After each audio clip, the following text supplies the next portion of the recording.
Bonjour, je vous fais une petite vidéo pour faire un comparatif entre deux fendeuses. Une fendeuse achetée récemment chez CMS. Donc c'est une fendeuse 16 tonnes avec un treuil. Et je voulais faire le comparatif entre une fendeuse de chez CMS et une fendeuse de chez AMR. Voilà, une 12 tonnes AMR.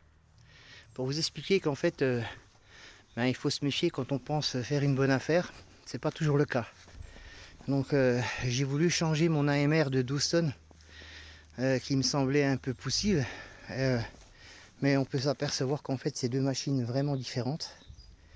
Voilà, je voudrais prendre un exemple. Là on a par exemple un vérin qui fait 50, la tige de vérin qui fait 50 de diamètre, donc pour une 12 tonnes de chez AMR, et en comparant avec la fendeuse de chez CMS qui elle est une 16 tonnes, on peut le voir ici, voilà, 16 tonnes.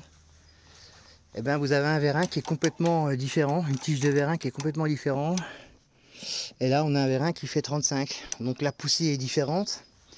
Et après avoir essayé cette machine, donc je viens d'acquérir, et bien je me rends compte que c'est pas vraiment le bon plan quoi. Et que je conseille pas du tout aux gens d'acheter cette machine.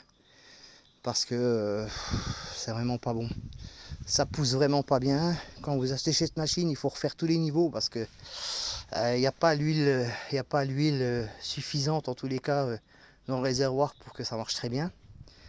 Exactement pareil dans le réducteur avec la pompe, il manquait de l'huile, il n'y avait pas suffisamment d'huile.